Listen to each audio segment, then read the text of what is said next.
I've never seen her to come on time so far.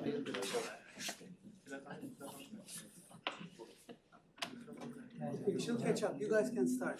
Alright, so today we'll be presenting on implicit animations. So implicit animations are basically built-in widgets in Flutter that automatically transition a widget from one state to another. And it's a very convenient way to add motion and visual effects to your app. And these like implicit animations are much easier because they don't require as much code.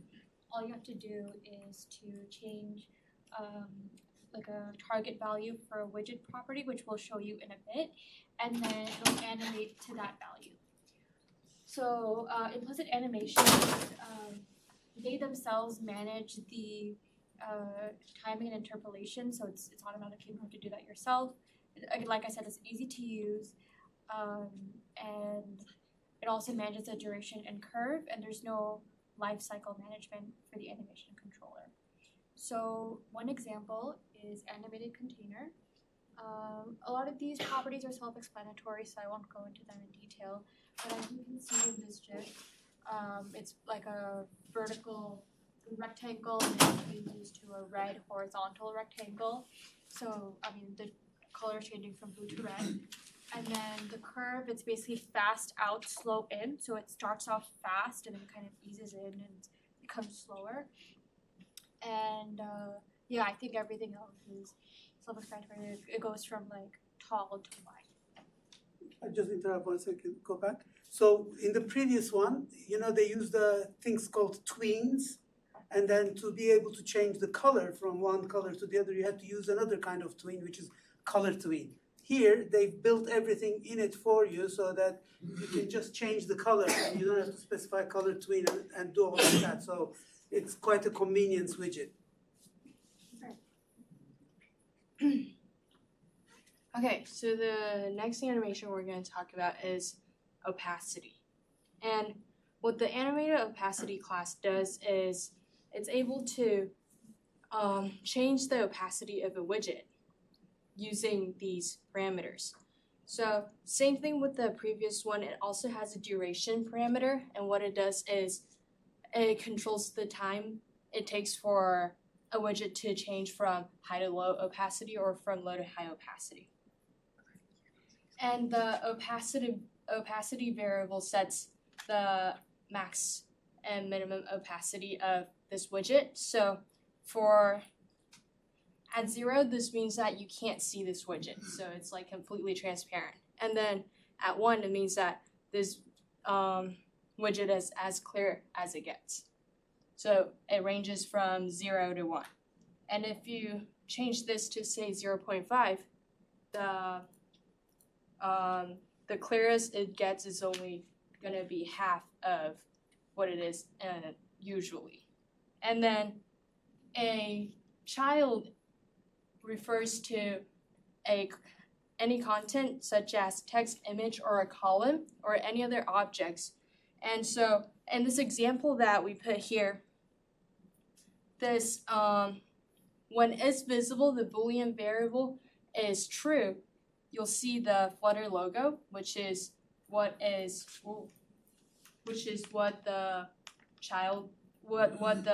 child specified is, and when is visible is false, you'll see the text hello world, which is one of the content types for child. So that's that for opacity. And for animated align, what it does is it changes the position of a widget in a stack, right? So what it does is, for example, if we set the alignment of default alignment to be on the bottom right, then it'll start at the bottom right and then change and switch position to, let's say, the top left. So same thing, it also has a duration variable, which controls the time it takes for this widget to align to whichever position you specified it to. And the alignment variable sets where the widget gets aligned to. So in this example, when its top left is true, it gets set to the top left, and when it's false, it gets set to the bottom right of this stack. Same thing with child. It also takes in any objects such as text, image, and column. Yeah, and then curve is also a class where you can control how the behavior of the animation over time. So in this example, it says fast out, slow in. So this is when the animation starts off fast and then concludes slowly. So it gives you the feeling that it eases out. And that's it for alignment. And the animated rotation is a class that can automatically animate changes to a widget's rotation in a certain time and a certain style you choose. And the main properties it has are turns, duration, curve, and alignment. And among those properties, the turns and durations are required to do the basic rotation. And the key point is the turns. So for now, the turn is equals to 1/4, which is 90 degree regards to 360, and we can change the turns to 180 or 1 to make it turn in different angle.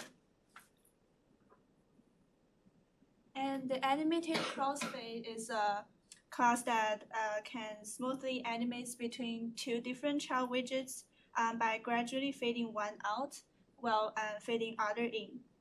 And the main properties, the first child and second child are required because you need to have two widgets to let them crossfade with each other.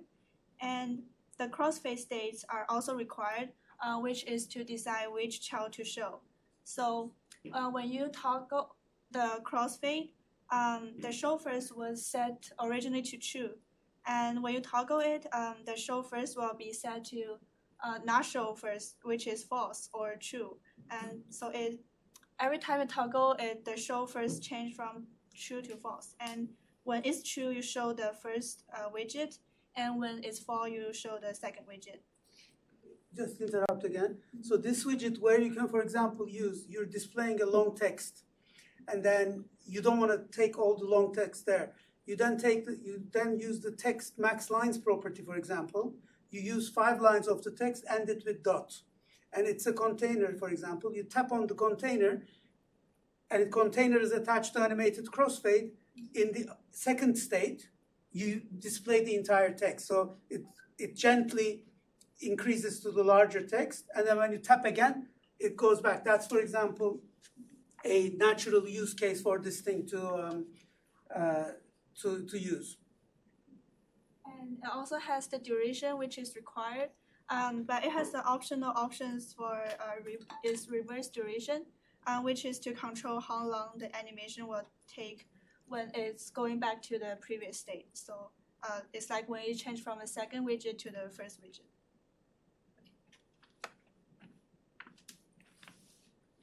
So the last widget we're going to talk about is the animated switcher.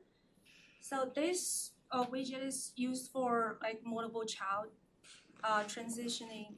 It doesn't mean that all the transitions will be happening at the same time for all the child widgets is still animated one child at a time. This widget we typically use for toggling the different states and counters and the error message, the pop-up error message. So this widget accepted the basic animations. So this one we can this widget is more like customizable because we can add more of the properties here. So accepted the basic properties like duration and the child with properties. The one big one is the transition builder. So this is actually a function that will define like how new child widget transitions in and out with the animation. We can see this function takes two arguments. One is the child widget, another is the animation, and will return something. Here we typically return the transition will wrap up the child widget and the animation. So it has to be something. So this function, when the function is getting called, actually it won't be like rebuilt every time. So it will only be called like when a new child is set or a new transition builder is set. So how we're gonna rebuild it is just set a new transition builder to change the style. Then and when we rebuild it, so the update, the transition will affect the current child and all the previous children. So we can also define the curve in this widget. So there are two areas we can define the curve. One is we can define it under this widget directly. Use the switch in curve and the switch out curve property. So we can also define it in the transition builder inside of it with the curved animation widget. Later we will show how the curve will work. So for the child widget, there is one thing which is different than the other widgets, is because this widget takes multiple child. So this the key became very important because the framework will treat all the child widgets the same if we pass the same parameter for each child with the same key. So the so then the transition won't be triggered because the framework will treat them everything the same. So by assign a different value key, the unique value key, then the framework will identify them as a different child widgets. So we're gonna demonstrate how the app works.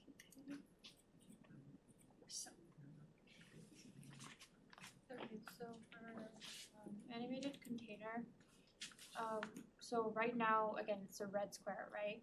But then when you click it, then it zooms in and becomes a blue square. So like we mentioned with the, so again, it's fast out, slow in, right? So let me show you one more time, right? So it's slow, like when you click it, then it quickly becomes like a blue square, and then slowly like a red square. And then again, it goes from like big to small and changes from blue to red.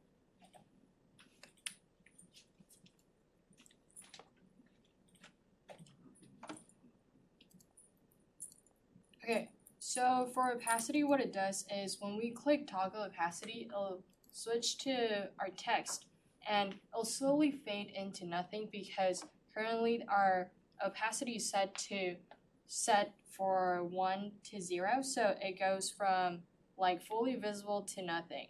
And then when I click it again, it switches back to the logo and it appears out of nothing. So what we can do is we can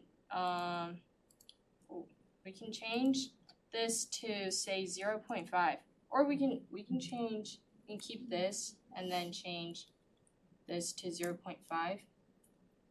And then what that does is, instead of fading into nothing, it'll just keep like half the color, so it'll be like half transparent. And same thing with that, it, instead of appearing from nothing, it appears from the original colors, but just a little faded. And yeah, and you can change the duration and stuff like that. Can I say something, Lauren? Yeah. So here, what Lauren has done is she's switched the widget as well. But I think, in honesty, the way to use it is that you don't actually switch the child. You keep the same child and you just change the opacity of the child. For example, where can you use it? Let's say, for example, you have a construct called a stack, right? That's a widget called stack. So a widget called stack can have a container, which is the base of the stack. And then on top of this container, you want to show, for example, a button in certain scale, but sometimes you want to like move the button out. Okay, in that case, you can assign an animated opacity to the button so that it slowly fades away, or slowly, but it stays in the widget tree, and you don't switch the child, you just switch the, so here, as you can see, there was like a little abrupt behavior when this thing changed from 1 to 0, the widget changed, and then it tried to continue to do the opacity in the first example. That's not the ideal behavior. You know, this widget, I think, should be used just with a static child, because for the other one, you have the animated, what was the other one? Crossfade. Okay. Animated crossfade, because that's when you're actually changing from one widget to the other. Anyway, Right. just Okay. And then so the other one is our align, and for align, what it does is it switches from this position to a different position. So if we change the bottom right to bottom left,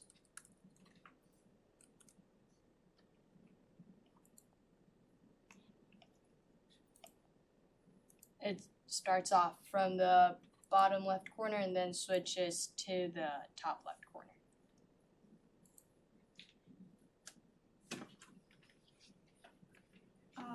Okay, so for the rotation, so now when I click button, it only rotates 90 degree. And here in the code, if we change turn to 1/2, which is 180, let me see. It will rotate for 180 degree.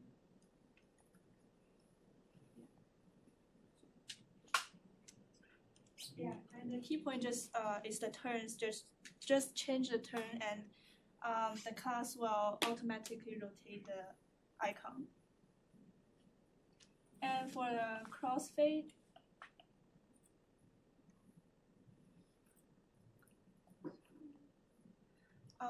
yeah, just switch from a small red cube to a larger blue cube.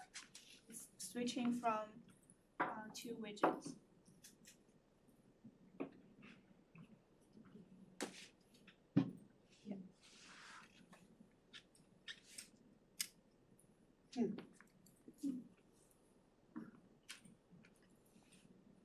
And so for the animated switcher, I had a couple of the scenarios based on the counter.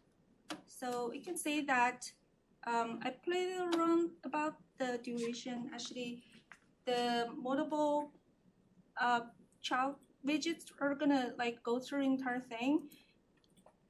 Then if we set up the duration, which is like longer than the timer, and the transition won't be completed. Then for the second one is I'm showing the key. If we set up the key as the same, so which is a non-unique key, such as if I assign the key the same, and the transition won't be triggered, so we can see the transition.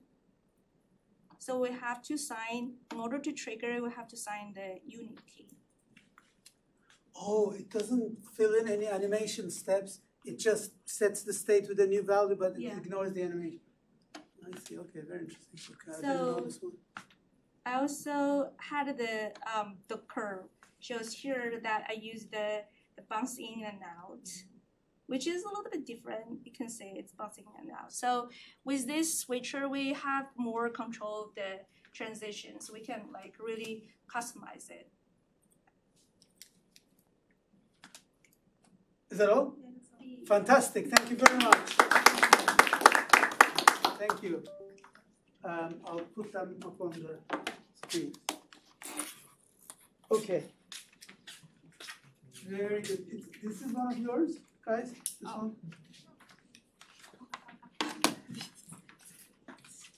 Okay. What do you want? Ah, this one. Okay, good. Very good. We had 7 fantastic presentations so far. And you kept it in 20 minutes, so that's great. Lauren is here, Vijita is here. Song is there. Jonala is not there. Who else is not there? Okay, Satya is not there. Okay. All right, good. So today we're going to look at a few things.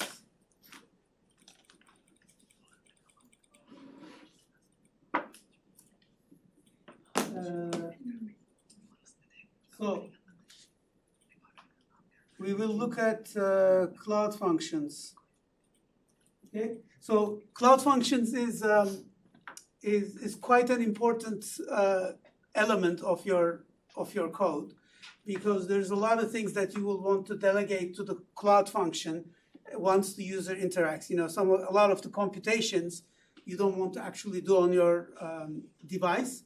A lot of the database interactions, you know, database writes and so on and so forth, you want to handle in the cloud function if you can, and these type of things. So let's go step by step. How do we initiate the cloud functions? So in Firebase, we go back to Firebase init, okay? And now we will choose configure a cloud functions directory and its files, okay? So that's step 1, and you are in this directory, right? Path to your project. So in this directory, your base directory of your project, and this creates the cloud function, and the options you should choose. It will tell you basically that's where you're initializing it. The options you will choose is use an existing project or a new project, etc. You say use an existing project, okay? And the next thing is, let's create a new code base. So, did I miss something here?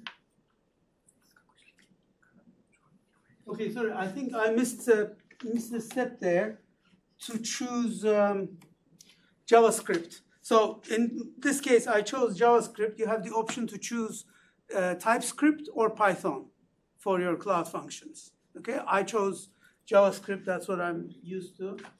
But you can choose Python. But there, I won't be able to help you as much because I haven't used it as much. But I use this one quite a lot.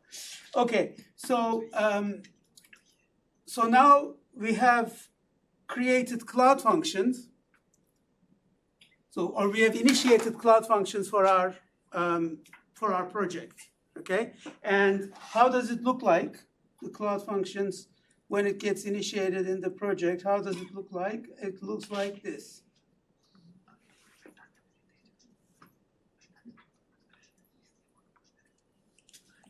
Actually, it's not.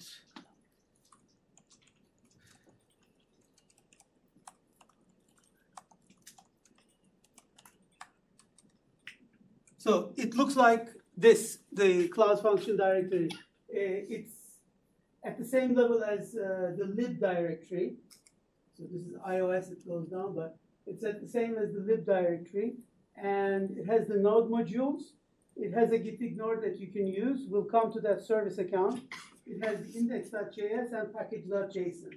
So index.js is obviously the starting point of your Cloud Functions. And we will talk about, somehow organizing this, because you can imagine a project can have, 100 Cloud Functions. You can't have that into one index file. You have to organize it.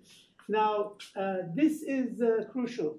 This Google Service Account.json, that is a crucial file, because when you're developing Cloud Functions, it's quite cumbersome to deploy it to the cloud all the time. So you have to use the emulator. To be able to use the emulator, you need the Google Service Account JSON file, and that is something that we can get. Okay, so you go to cloud and IAM admin and service accounts in your cloud for your project. So this is my project in this case. For your project, you get to the service account, and then you look at for App Engine default service account. Okay, for this service account, App Engine default service account, and then you click on create key. You click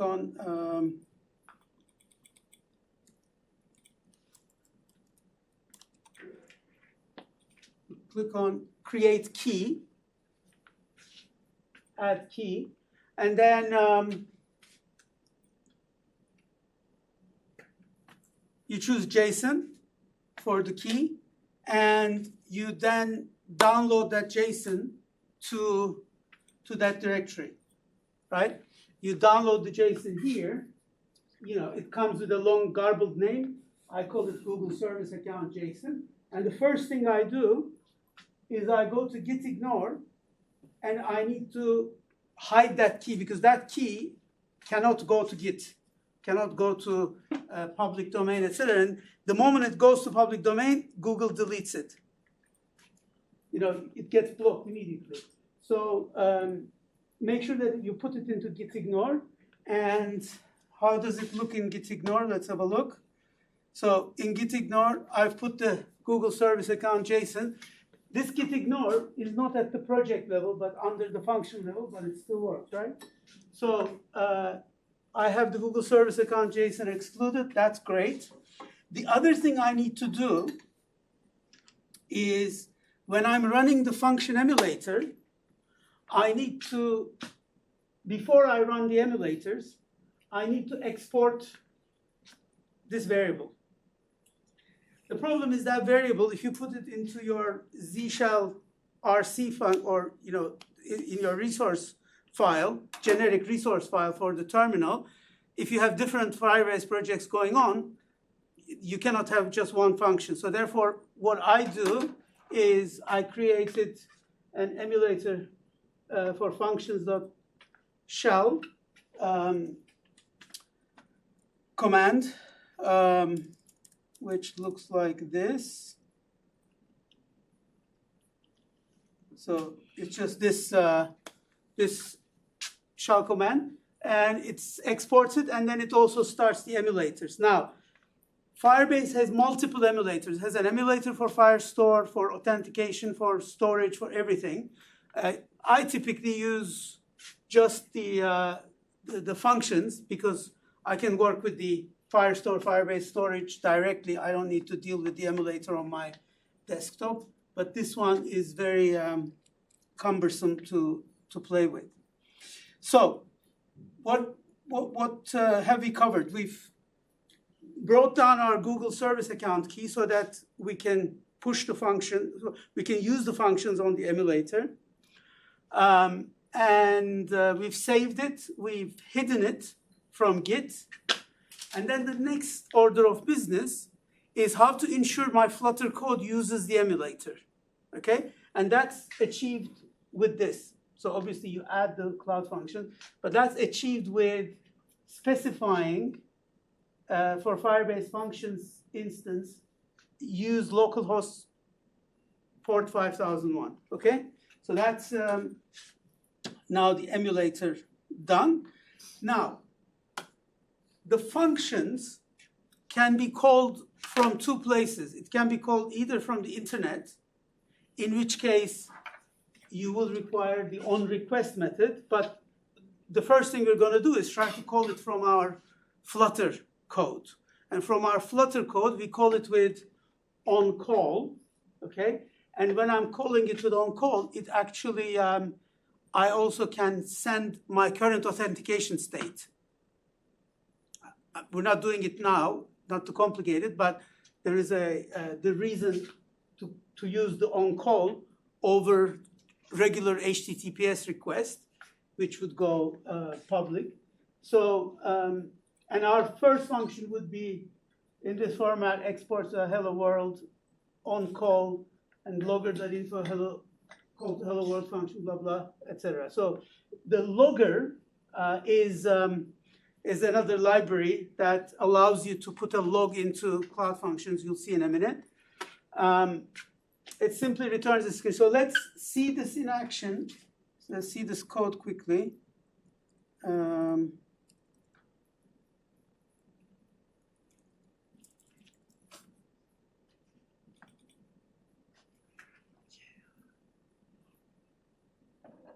Okay, let's see the function.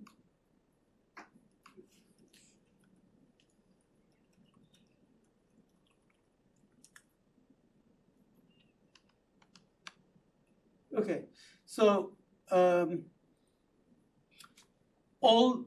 so this is my function on the Cloud Function side. You know, that's the JS file. Okay, and what I need to do is I need to go to my first thing is I need to check my main.dart to see if I'm using the emulator. I think it's somewhere here. Yeah. I'm using the functions emulator, so that's a check, okay? So before I run my app, I tell my Firebase functions to use the emulator. And then the other thing I need to do is I need to start the emulator, okay? So right now I'm in my root. My function was emulator function, so /emulator functions.sh. That will start the Cloud Functions emulator. I mean, let's get familiar with what it is saying, okay? So it's saying basically loaded functions definition from source, hello world. So there's only one function right now. It says where this function is, and it's at this location, okay? Although we will not expressly go to this location. So the other thing is it's watching it. So the moment we make changes to the function, it will work. And that's the side of the emulator. That's the side where, you know, the function is working in the background. Now let's have a look. How do we call it from inside the our page? So I think it's functions demo. Yeah, I think it's this file. Okay, and what we do is that we create this HTTPS callable. We define this HTTPS callable, and it's basically, we refer to the instance, and then we refer to the name of the function. Okay, so that's my HTTPS callable function, and the result that comes is something called HTTPS callable result. Okay, and it has several properties, but one of them is the data. The data that gets returned from the function resides in that data map, and then you can read whatever you need to read. So it's an async function, obviously. We say hello world.call, normally we can also pass parameters into that call, which we will see in a minute. And once again, so the call hello world function is an internal function in my page. When I click on the button, it will call the hello world, which is this, which will then get the result, and then it will set the result variable to the value and then set state. So when I call missing plugin exception, fantastic. Firebase functions call. Fantastic. How's that gonna work now? Do we not have this?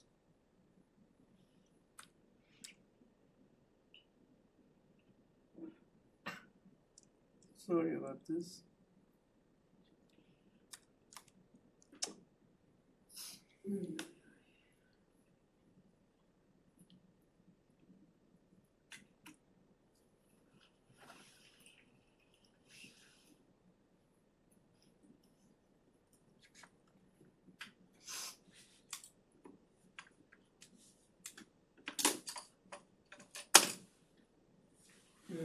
We'll have to wait for a second.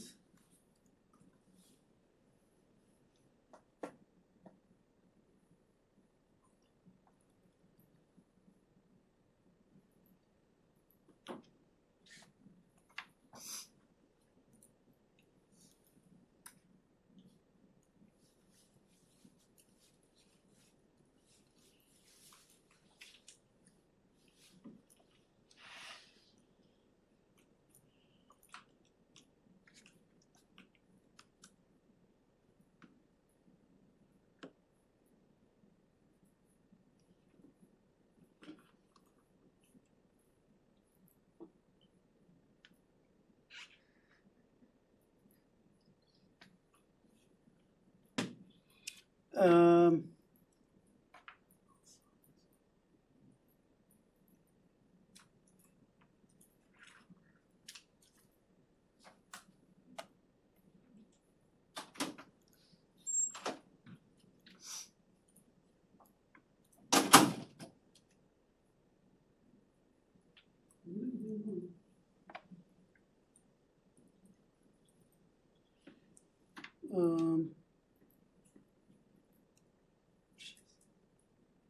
okay, we may have to abort. No, you don't want to waste this time. Anyway, I don't want to waste time with this now because it's acting up.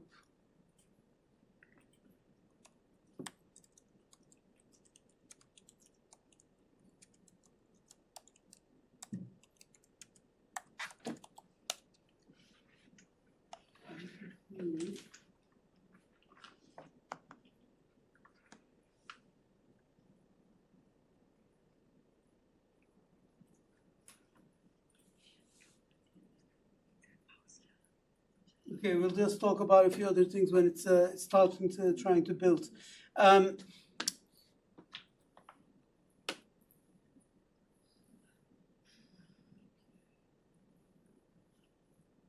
Okay, now to add Firebase to the Cloud Functions, because obviously right now we didn't have Firebase in the Cloud Functions. To add Firebase, you need to bring in this initialize app from Firebase admin, and also get Firestore from Firebase admin. So these are the two things. To be able to connect to Firestore, you need these two, okay?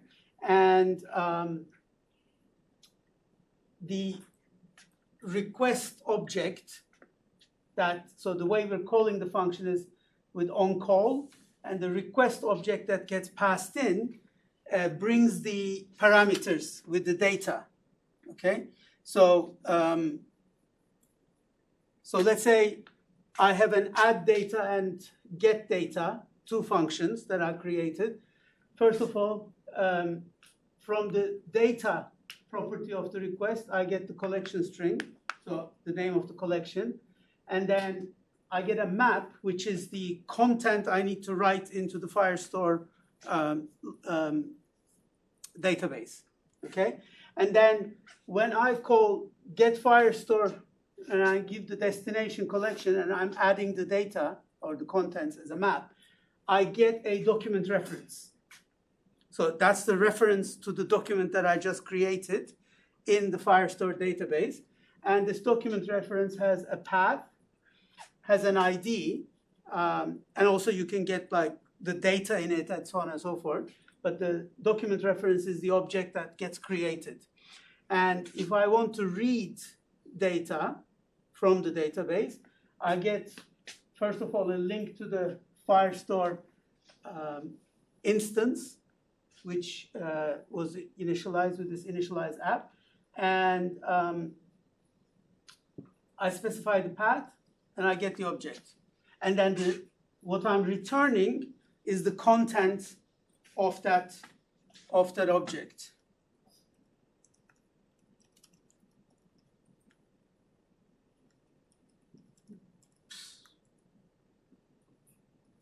I don't know what's happening.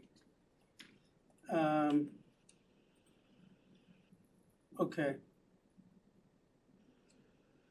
All right. So what?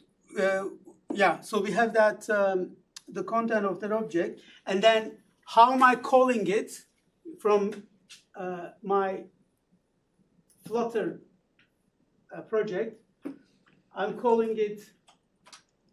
So I've defined this HTTPS callable as a function from the instant, and I'm calling it. Inside it, I'm passing this map. So I'm passing the collection, which is a user test, and the map, which is whatever, name and ID in this case I'm putting. And the return object, I go to the data property, I can read the path of that variable. And similarly, I can call the getData function, and to the getData function I have to pass the path variable, and then I can show a snack bar with this information. Just let me see something here. I have.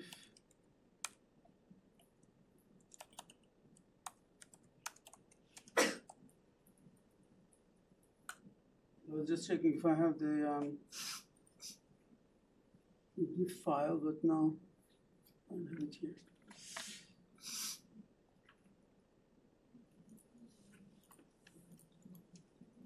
No, okay.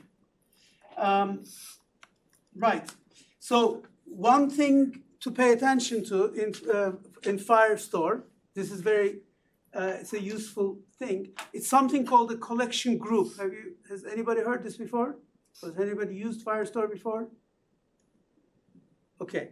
So collection group. So for example, let's think of a case where I have a collection of users. 1, 2, 3, 4, 5, 6 users, okay? And then user 3 under him as a cars collection, okay? So the address to this car would be users, then the ID of user 3, then /cars, then the ID of car 1. So that's the path to this thing. So there's another car here, there's another car here, there's another car here. So the thing is, if you name these the same, these collections, right?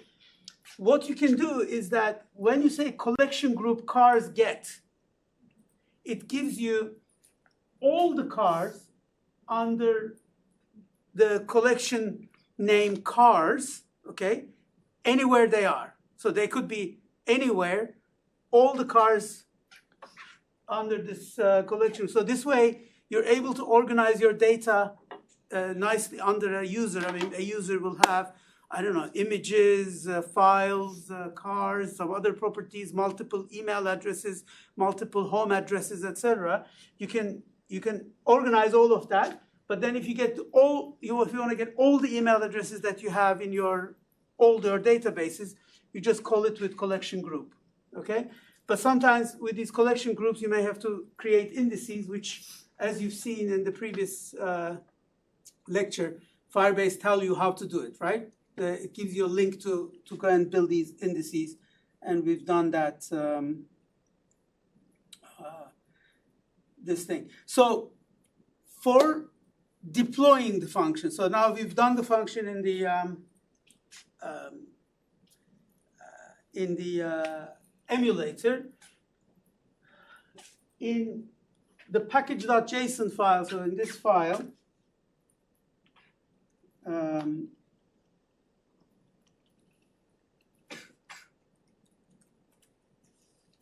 now it's working. Okay, so let's see quickly. I can bring in.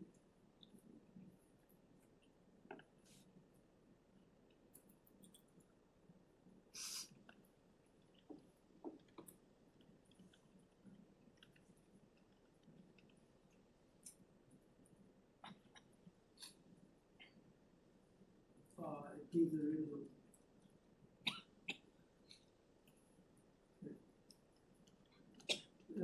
I'm going to rebuild it with a better one. Okay, so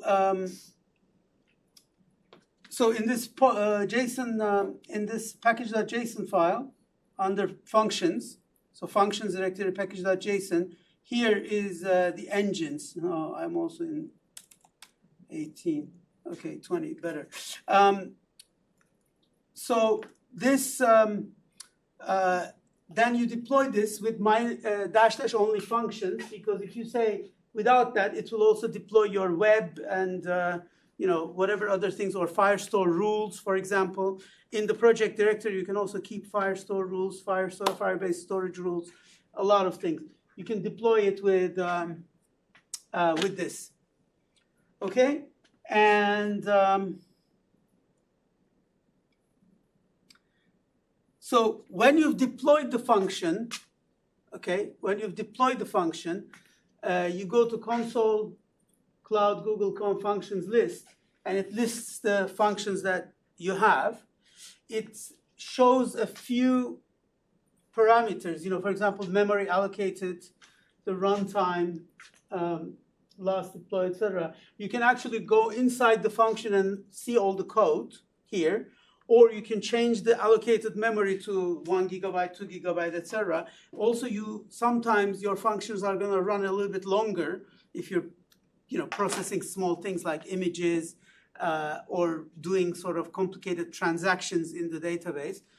Then you may want to increase the runtime to, 5 minutes, 9 minutes, 10 minutes, whatever it allows you. But this is the place to see it. And actually, let me show you quickly. The logs is there as well, and I think we should have a quick look at the logs.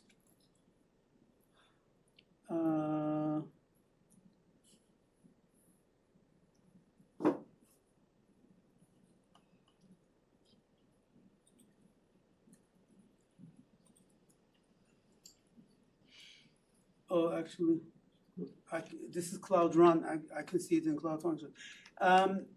Let me go to this proper place. So the details will tell you all these things, 256 megabytes, 60 seconds timeout. So the timeout you can change by going to edit, okay? And here you can change the memory allocated to 2 gigabytes. The timeout, I think it will tell you maximum 60 minutes. Oh, event arc triggered functions. Okay, so this is something to pay attention to. Event arc is when you're triggering a function because you've written something to a Firestore database. And you've said that when I write something to that specific location in Firestore, do this. That's basically a triggered function. Those functions, apparently you can only go to 9 minutes, but for regular functions now you can go 60 minutes, which is amazing. I mean, it used to be 9 minutes, and now it's 60 minutes. Then you have other things that you can set here, but basically there is a few things that you can change here on about the function, and sometimes you will get errors. This is a place to check, you know, the things. And then the other thing is to check the logs. You can always print things to the log with the logger function, as I shown you earlier. And see, the next topic is a little bit more involved, so I'm going to do that after the break. Any questions so far about the cloud functions? Or anybody is intending to use cloud functions in their app? Okay. Everything will be running from the device. Very good. Okay, and that's a 2.0 exercise. Anyway, okay. The cloud functions, as I said, I think it's a cornerstone of this thing. And then next we're going to look at how to organize the cloud function directory. You can keep these notes when you have to do a project. You can go back and try to do these things. And then we're going to look at how to trigger from Firestore and so on. Okay, let's take a little break and then continue with this topic.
Did you send it?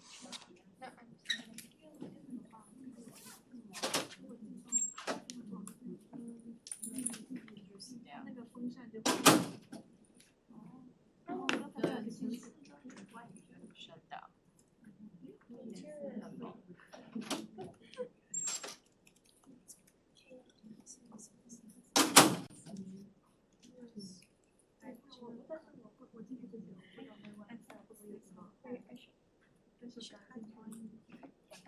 完蛋了，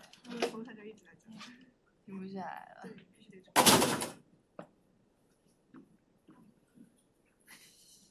新电脑。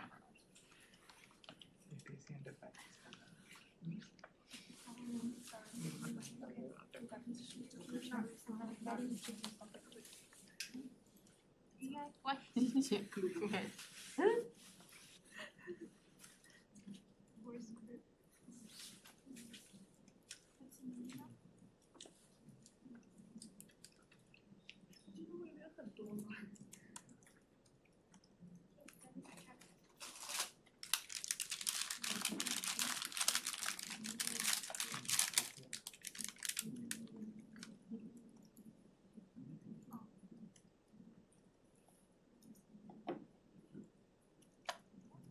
And then Lauren, I just added you.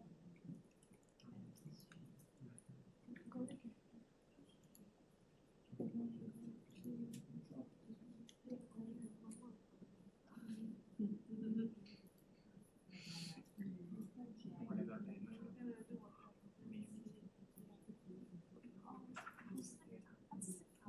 空白的而已，我以为他创了一个。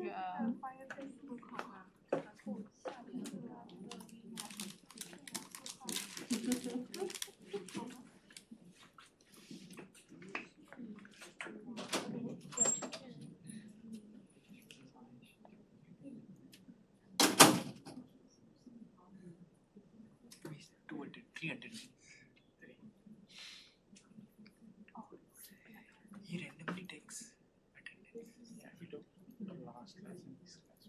You took much because I went up in the specific. I saw the document.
什么东西吃完了？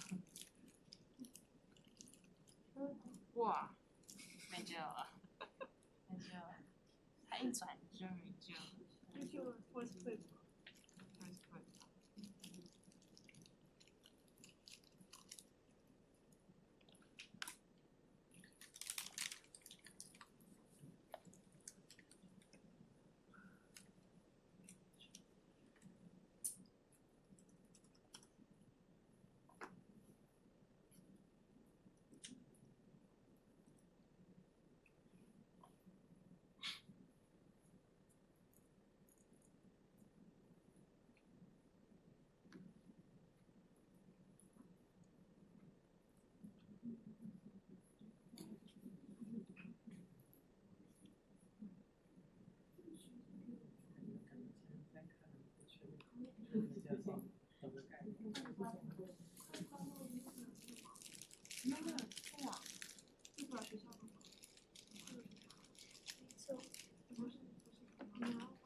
一直开着啊。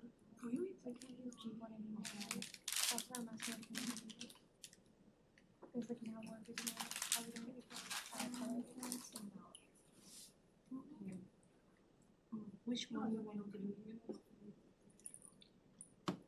So if we're gonna be adding further constraint to the final project, You don't have to. You can only use poetry. You have to say we want word and we the poetry. So like oh, like basically like I upload I the don't to know. or if I upload that.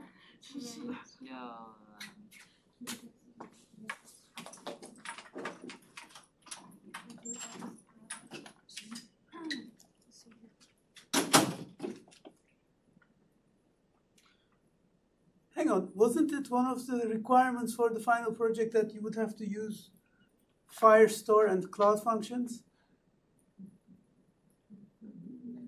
Was it not? I'm sure. So you see, here this folder wants to remove So you have to like and whenever you go to the function report, go to that one. And also, how is the UI coding going? You don't have to touch Well, it. for everybody. Has anybody coded the UI? Nobody. When are you going to code the UI? This week. Nice.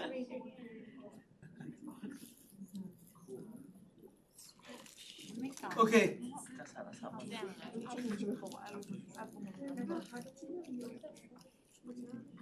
Let's continue. So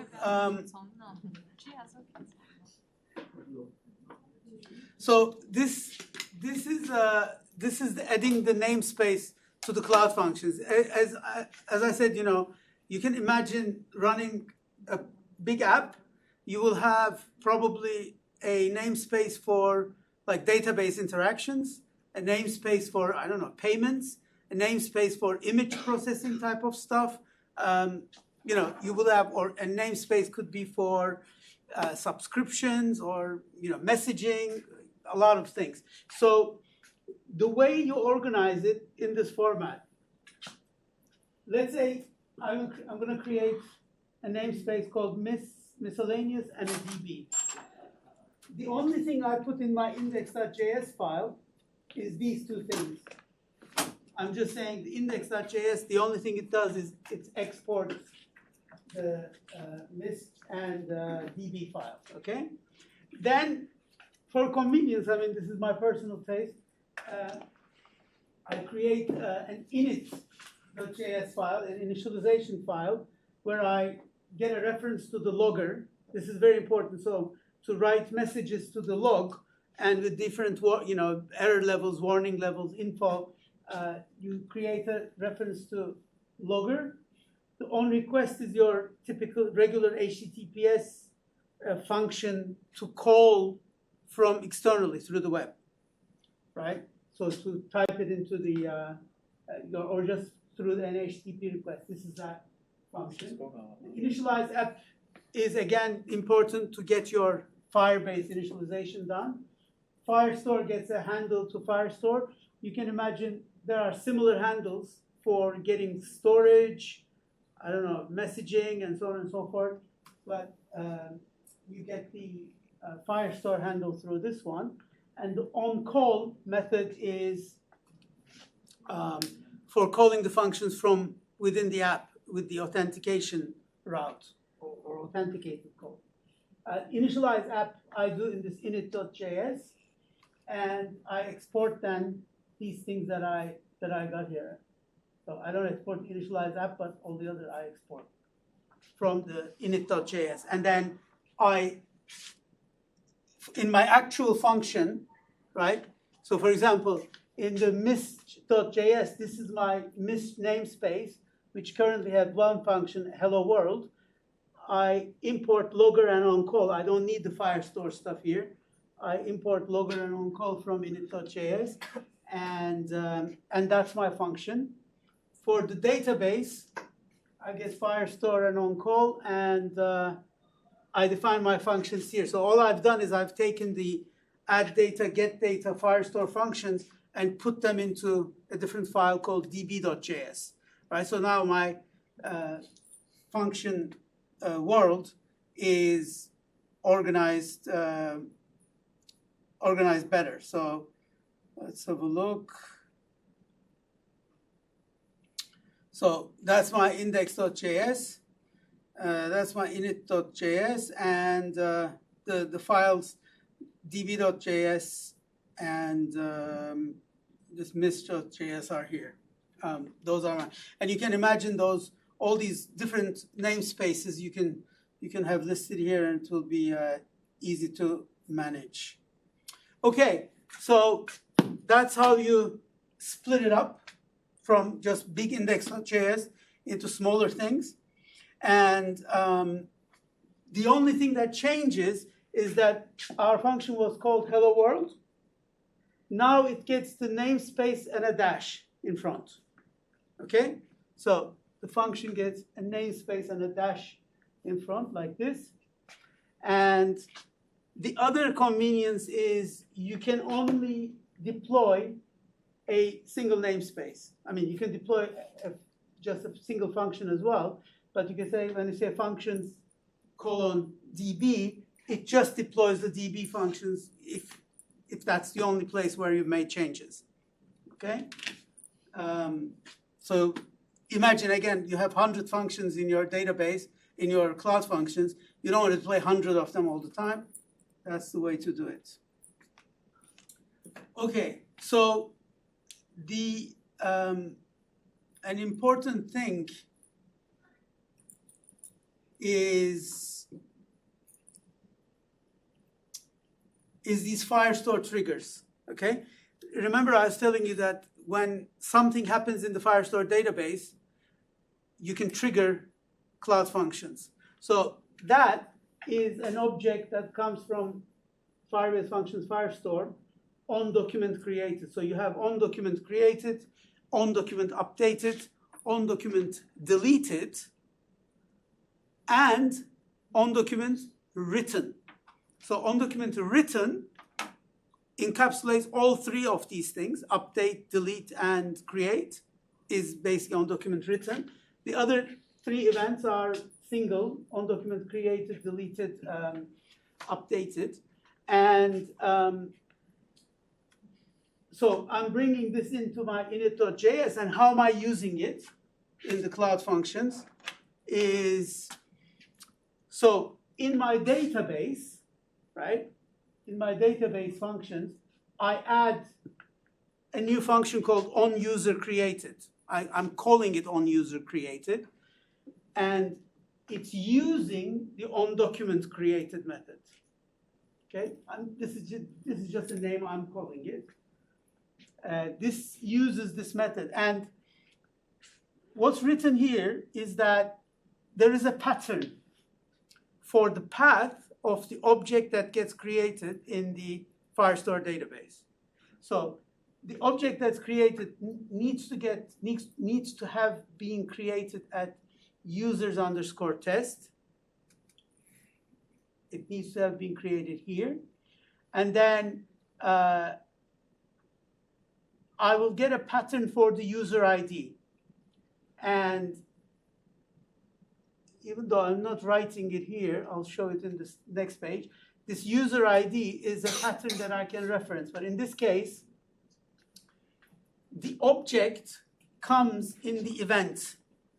You know, the object that gets the subject of the onDocument created, which is the object that gets created, it comes inside this event object. Okay? So the user that gets created comes inside the event object, and it comes as in the data. And it's a document reference. So it's in the data of that event is the document reference, and then from that I can get its path, and also it gives me additional parameters like, you know, when it was created, et cetera, and also I can get the ID of the object. Okay? And what I'm doing here is I'm going to Firestore in a collection called log. I'm logging this event. So this user, it got created at that time. This is the path to the user, and this is the ID of the user, just, you know, some stuff. And remember I was telling you that the pattern is matched with this curly user ID. The way you can find out that user ID is this. So event.data.params user ID, it gives you that matched pattern. So in this case, the object should be created in this collection, users.test collection, right? Any other collection won't work, but whatever user ID gets created with, you know, I will accept anything basically, and then I can use that number whenever I need to use it. So that's the idea of that pattern.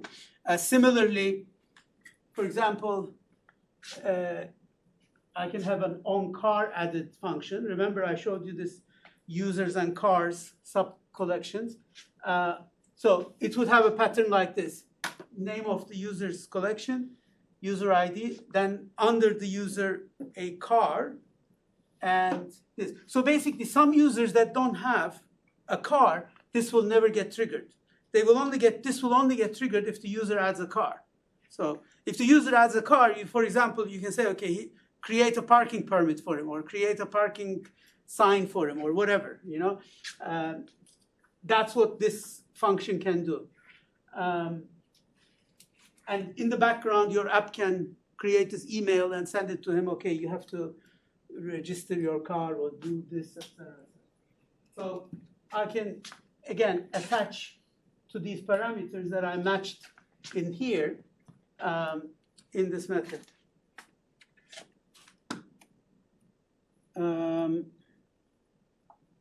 I think that is it with this one.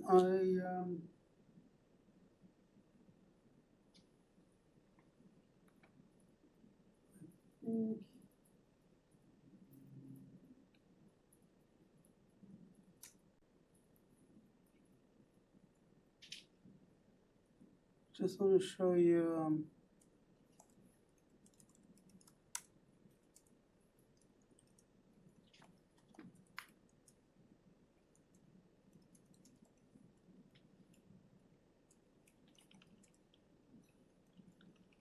Okay, let's delete this log. Let's go to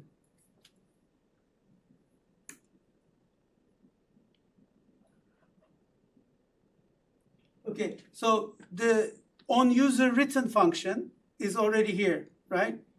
So this function is already here. Let's have a look at the content. I had deployed it earlier. And details source, right? So the source, where's the source? Is here. So onUser written basically is going to do this.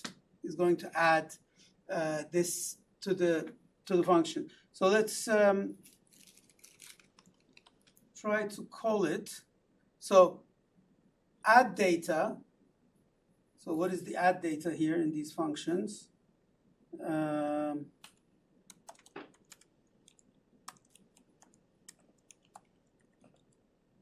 Here. So add data will pass the collection and so on. And in the function demo, the add data is here. Okay, users test. We're putting this this John Doe with ID 123. Okay, so if I click this, it tells me this is what I've added. You see the snack bar. This is what I've added. And if I go to my Firebase console, I should see in the user's test, I should see this being added. And if I go to the log, I see the created time, the ID and user path as I did that. So basically, the Firestore trigger is taking that new user and immediately running that function in the background without you doing anything and processing it and putting a log. It could as well be processing an image and all these things, okay? So that,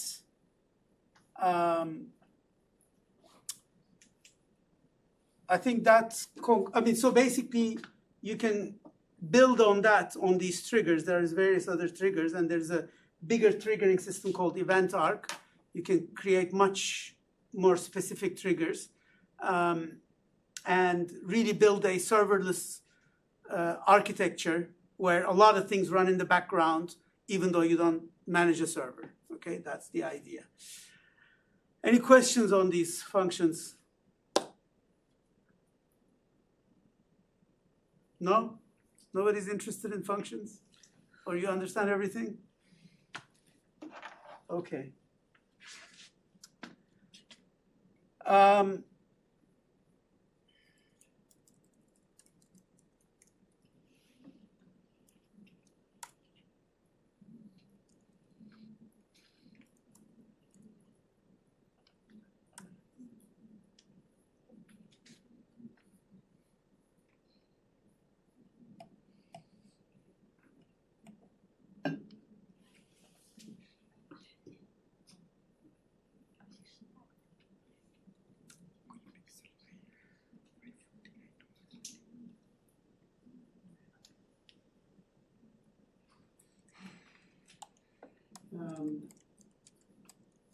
Okay, so the next thing is Firebase storage. Okay, so in the database, you cannot store any images, any videos, or anything, and you can only store them in Firebase storage. Okay, so this is like the Amazon S3 equivalent. And what are we gonna do in this thing? So I put the video up here. Let's just go again. So I'm gonna first add a user, then I'm picking an image, and then I'm uploading that storage. So adding a user, click get an image. So choose an image from the gallery, then click upload. I show the progress indicator, and then the image is uploaded to Firebase storage, and then I get it back from the network. Okay, so this is quite a process, but there's a lot of stuff here that you should understand.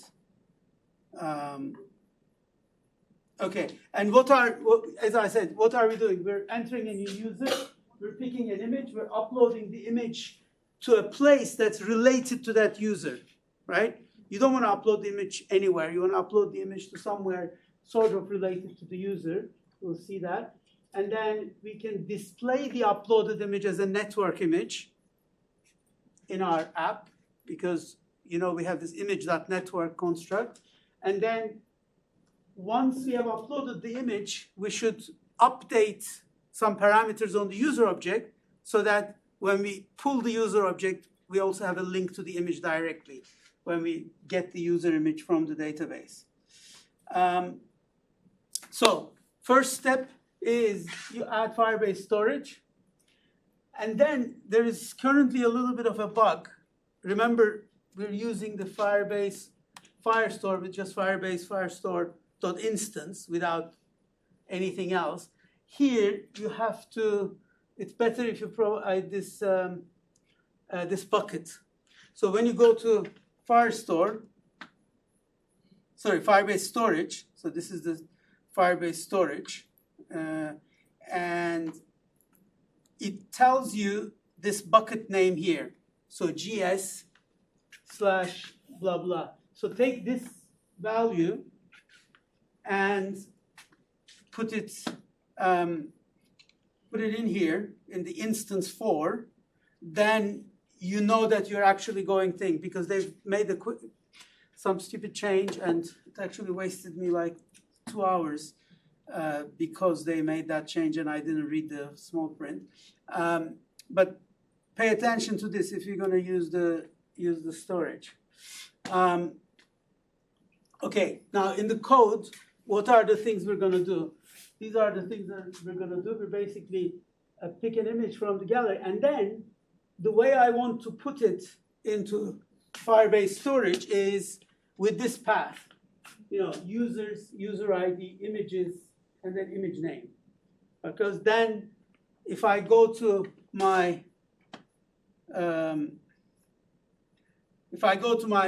storage, so imagine this is users, I click the user, so these are the different users with that user ID, and under each user, under images, there are images, or there's one image or whatever, but this way it's nicely organized, and once I know that I can search for the user ID, etc., it gives me a good debuggability if I do organize things like this. Okay, so this is how I want to save the image, and then I want to get a download URL. So the download URL is the ability to get to that image externally, because whatever you uploaded to storage, obviously it's not a public information, right? In order for it to be public information, you create a token. So in the storage,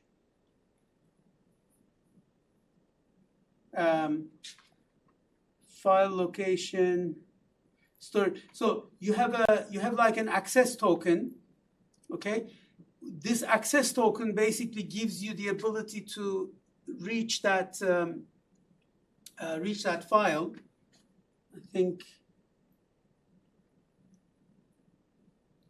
So for example, this is Firebase, Google APIs, etc. And this is the location to the image. So up to here is the image's link. right? And then afterwards comes the token. So the token allows you to actually see the image publicly, because right now I'm seeing it publicly. And similarly, we get something called a download URL, okay? So that's something that we need to get. We need to put it into the user object, and whenever I want to show the images of that user, I can just show that download URL on the app. And then a progress indicator. I mean, the progress indicator is important for a lot of these things where you see something uploading and so on. You know, and this Firebase storage upload gives you that progress indicator. So it gives you a little ticker that you can use to show the progress, especially for large files and so on. So creating the user, you know, we go to instance in the collection users test, I add John Doe, email, blah, blah, okay? So that creates the user, and it gives me a document reference, okay? Gives me a document reference to create an image. Now, to pick an image, we've done this in class, right? Crucial, if you're doing iPhone, don't forget to do this. Flutter will just lose connection to the iPhone and it won't tell you anything. In order to understand that bug, you have to go to Xcode and look at the, you know, debug information on Xcode itself to understand that it was actually this that you're missing. So don't forget to put these privacy things if you're using image picker. Then image picker, again, I've created a little function in my Flutter app. I have created a link to the picker, image picker, and then pick image, and I specify the source, gallery or camera, right? I have two sources, gallery or camera, and then the path is the path of the image in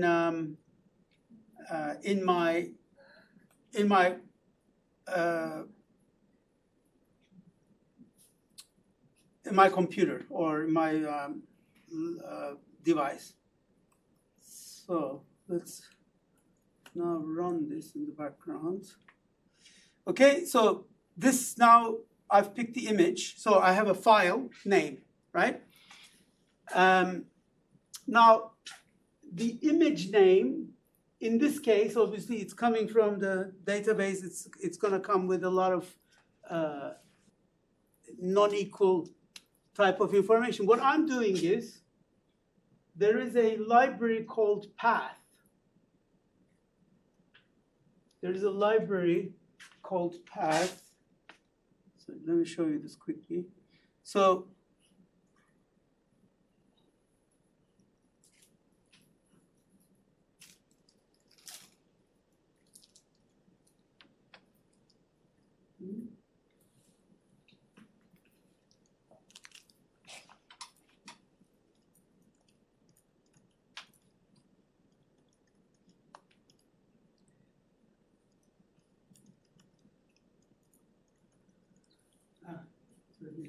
So there is this library called path.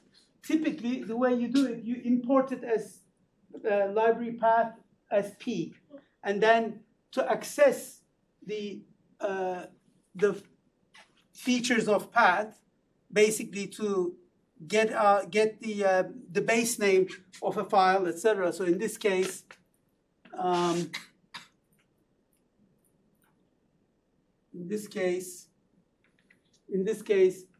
I get the base name without expansion of the image. Then I insert microseconds since epoch, so that sort of ensures that two file names can never be the same, right? And then I put the extension back. It's just something for you to keep in mind, that you don't overwrite somebody's images if the original name was a very generic name. So you include that. And you put the base name without extension in the front, because then in the debugging you can easily see. You don't want to put the timestamp in the front. You won't be able to see that in the debugging. Right, so then my storage path becomes, so remember this docref was the document reference of the user. When I created the user in Firestore, that's the document reference. And ID is comes the user ID. So user/user ID images, and then image name. That's the path of the storage.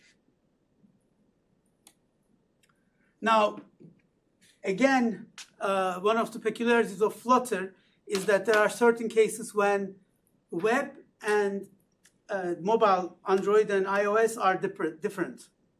Remember Dart.io and Dart.html.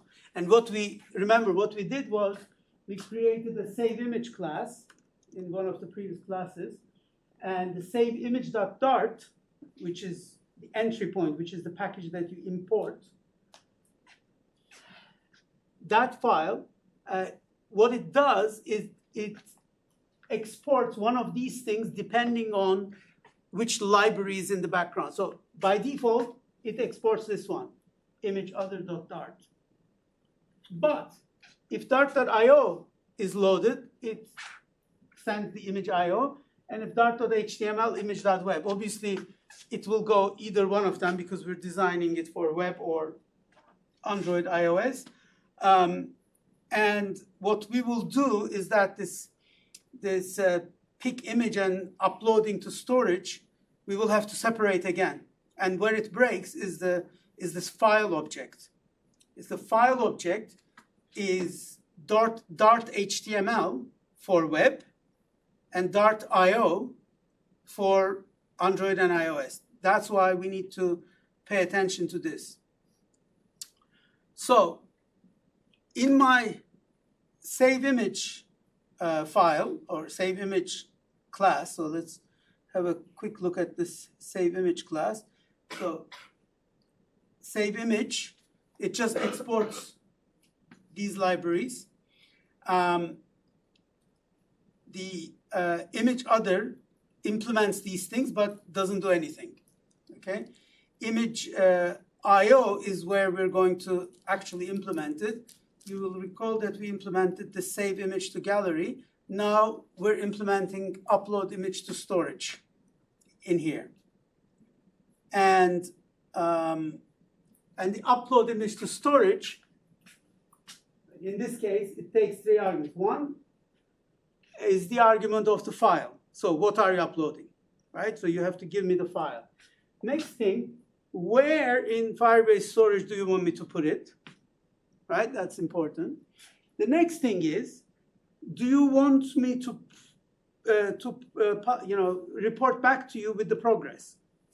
It's not mandatory, but if you have a progress callback, then give it to me. And what I'm going to give back to you is the download URL for that file, or null if I haven't been able to do it. Okay, so then I'm going to store the download URL when I get it. And so this is how I'm going to call this then, upload to storage. The file will be the file that I got from the image picker. Image picker gives me a file, I get that file. The storage reference is the storage path I created by taking the image name, adding the microseconds to it to make it extra unique. And the progress callback is something we're going to talk about. How does the progress callback work? So that's a morsel of the thing. And let's look at how actually is this upload to storage working. Okay? So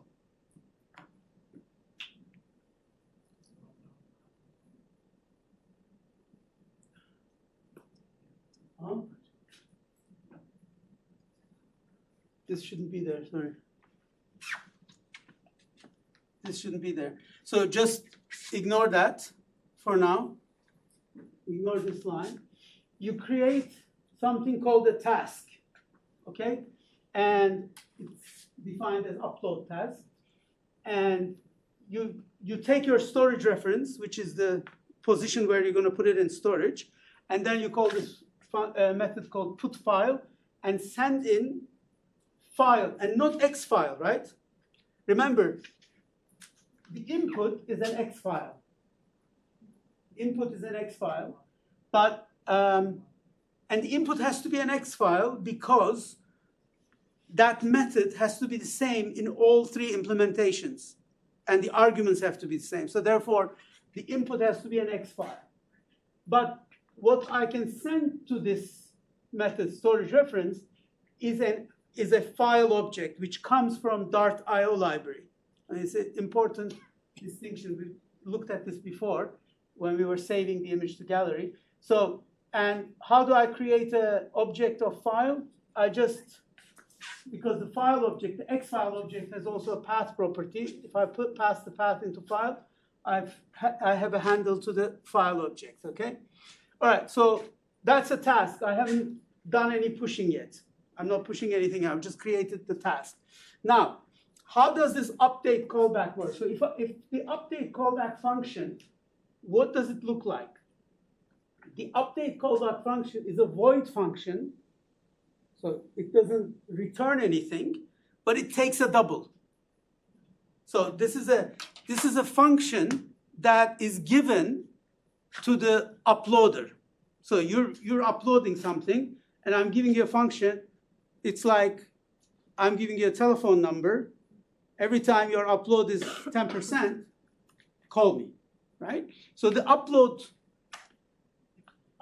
the update callback, it should be, yeah. This callback is going to be run by the upload task, because the upload task gets snapshots from the upload. So it's uploading. Think of the isolate somewhere in the background uploading, right? And isolate every now and then pushes a message, I've done this much, I've done this much, I've done this much. In fact, the event it's sending has two properties, bytes transferred and total bytes. So therefore, this ratio is my progress percentage or progress fraction, right? So this progress fraction is put back. I'm so sorry, this should be all the same thing. I've changed it later in the code, but in the thing it stayed. I'm going to fix it. So this progress callback gets this number, and it does whatever it does with it. But the progress callback, remember, it came from the page, so the page knows what that progress callback has to do.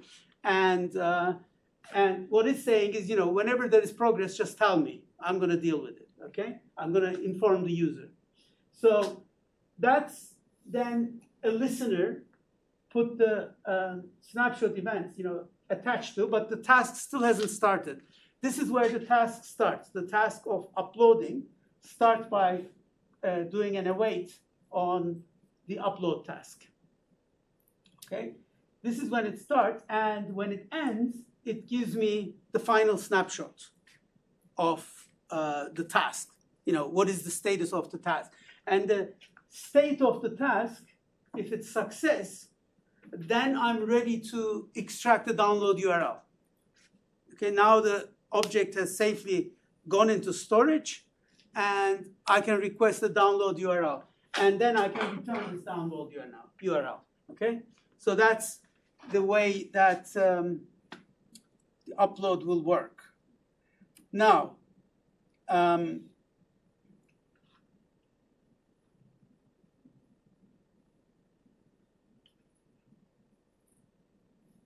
we've looked at, okay.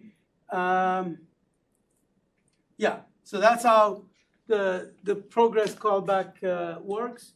It just punches in this progress number into the callback that the main app has given us. It doesn't know what it's doing. It doesn't have to do what progress callback is doing. It's being told to report the progress there. And returning here, so we talked about this. Okay, once I have a download URL, if the download URL is not null, then I can show the image in this image.network widget. But because the image.network will try to give as much as dimension, I'm putting it into a box of max 200 by 200. There are other ways to do it, obviously, but it's just a way to do this. Now, what is the progress callback? What kind of function is progress callback? The progress callback takes a value of double, and all I'm doing is I have in my page I have a progress variable which I'm setting it to that value. So every time the uploader in the listener, it calls the progress callback, it gives me 0.1, 0.2, 0.3. And then I get the 0.1 here, I go immediately set my internal parameter to 0.1, 0.2, and then set state. And every time I set state, if I'm showing that value somewhere, I can show the progress. And that's how showing that value. So I have a container which has a linear progress indicator, and the value of it is that progress parameter. Okay? So as the progress parameter goes from 0 to 1, that linear progress indicator is going to show. These are just obviously cosmetics. And then, obviously, what I'm going to do is I'm going to go to the user object, and I still have the handle of the user object, right? The document reference, which when I created the user object, I got the document reference. I still have that document reference. I now go and put a new collection, basically in the images collection. I add these values. So I add the download URL, and I also add the storage path. The download URL I'm putting there because I don't want to instantiate, every time I want to show an image related to the user, I don't want to instantiate Firebase storage, get to Firebase storage, find the object, create a download URL over various asyncs, and then show it. It's much better. I keep the download URL together with the user. So that's a convenience thing. Theoretically, you shouldn't need that. If you have the path to the storage, you can go to the storage and you can create a download URL on the fly.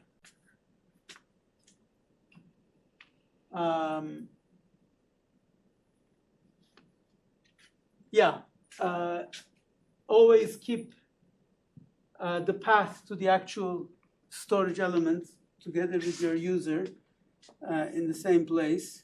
Don't just rely on the download URL. And that concludes it. This thing again didn't work.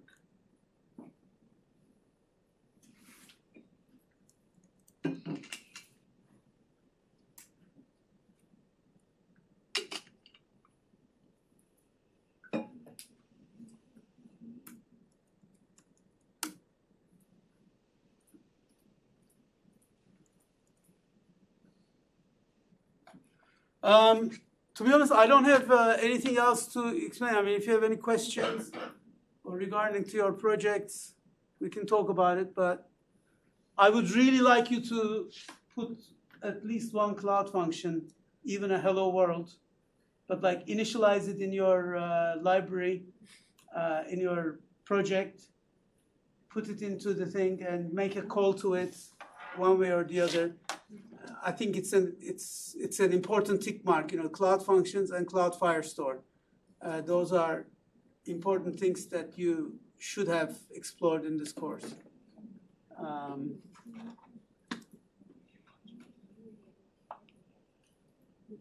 If you have no questions, you can go. I mean, yes.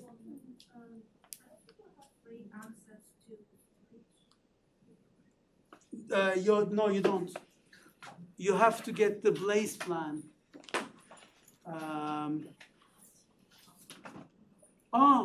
No, you have a. Let's see. I think this is the way to do it. Oh, no, yeah. The Blaze plan is only just you put it as like your credit card, but you can put like spending limits in budgets. Budgets and spending limits.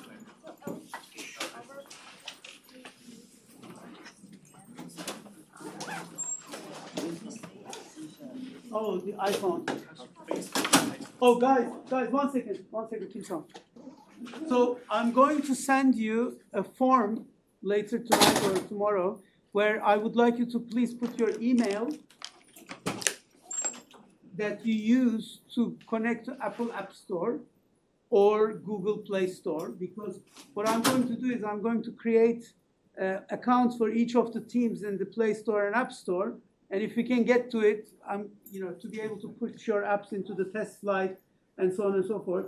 And also this team needs a NFC, which is only possible with Apple Developer Account. So I'm going to create a team under my Apple Developer Account for that. So I'm going to send you a form. Please fill it up and make sure that you don't make any mistake with the namespace for your project, the com dot blah blah dot CSEN and so on. Okay, thanks. I'll send it tonight.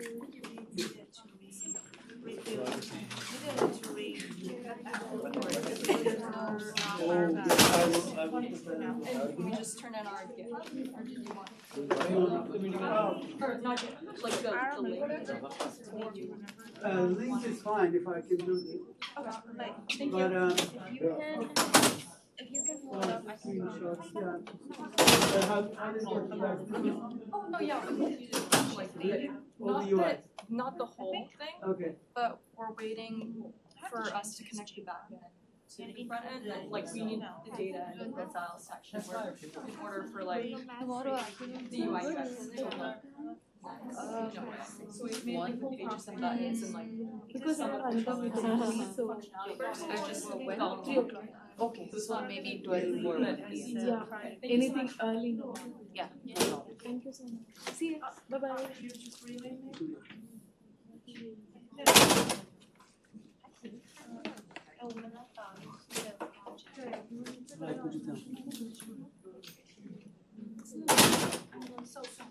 So do you wanna just like modify that directly, or you wanna just have it?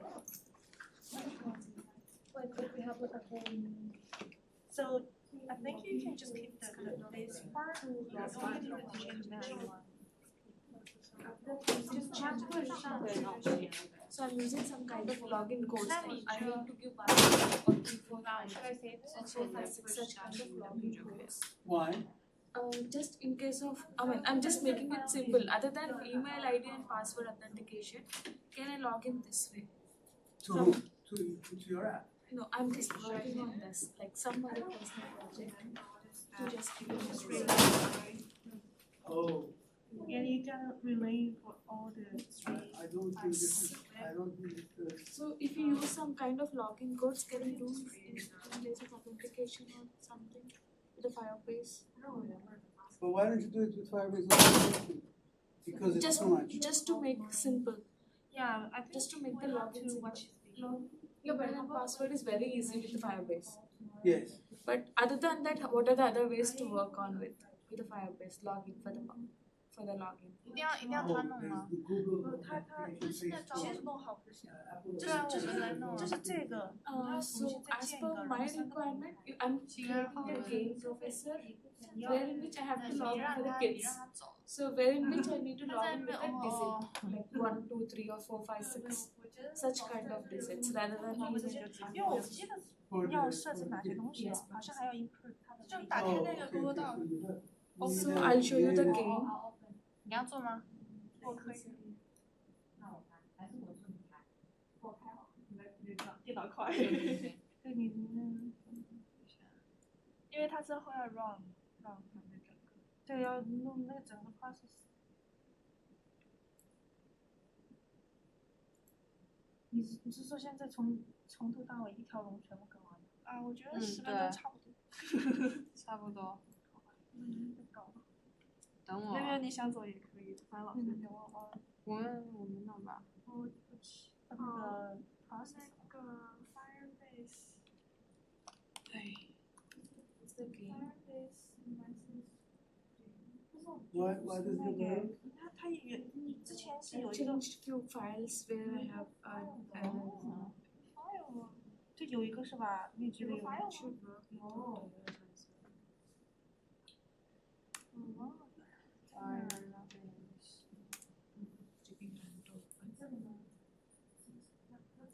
So it's kind of number games or something Mm-hmm. for very little kids. Like And where's the idea coming from? Your idea? no, Professor idea. 照着 Sylvia Professor. Ah, Sylvia Figuera. Yeah. Ah, okay. Yeah. So He's trying to fix your hairs quickly and run it. Yeah, she was telling me that hers. 这就是哦，想起来了，对，就是这样子的。 What's 就是 that? 在那个 I'm working under her. So for her, we need to log in like under like we need to log in with codes other than email ID and password. Okay. So for that, I'm working on it. But how Oh, can we for do it? codes. Yeah. But the codes.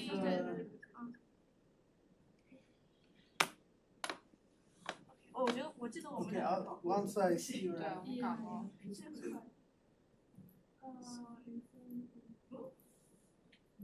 不是不是，那你再回去，再回去。就直接新建一个嘛。就是这个 overall 看，就是等一下，就是就开始有点。哦，对，就是它，就是它。Okay. Go to firebase.com. Well, you can go. We're gonna restart the. We're gonna create a new project and then push it on to get it. Like in my repository or? Yeah. Have to press the reset. Go to start a new project. It's totally fine anyway. 小。我也不知道为什么，啊？我也不知道为什么，好特殊哦。我整个页面可能都可以。 So 它这个有个全 Are we 屏。 deleting something though? No, we're not deleting. 快疯了，他为 Just 什么 keep 听 it 不 like 懂 that. 啊？ We're not gonna. I mean, we're not gonna use my 不能用这个 G1 repository. No, I know that, but 不能 like 用这个啊？为什么不能用？我不知道，为什么我不能用这个 G1？啊？为什么不能用这个？ So, I think we have two options. Either Yeah, you need to make these. Let's. Rename Same it. with the Why we need to rename it? Just just push So, everything okay. to GitHub. So the G1 is for our practice. I mean, again, like we can keep the G1, just name of the app as G1, or if we are gonna name of the app as the actual name, the wallet. The wallet. So we have to change the G1 to the app name, and the repository on the GitHub also needed to be that wallet, the app name.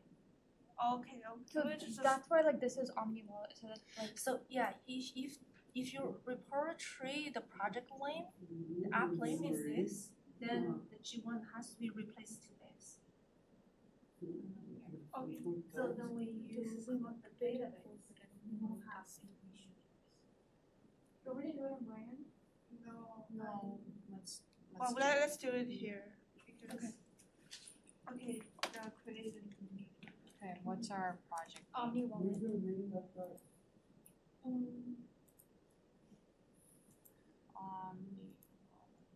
Just like copy. No. No. It I don't know cannot if be. you want to include that part or I don't why think that we should because if it's We have to, no? Do we? Wait. 260. Is it a requirement to have the class No, name? because if you just put Omni Wallet, it's like not unique and they'll put something after it. Oh, I see. Yeah. Maybe you just put that. So this will be the folder, the 268. directory. Do I put F24 or no? Should I put F24 now? It's okay. We'll just do this. Yeah. Just this. Okay. And okay, so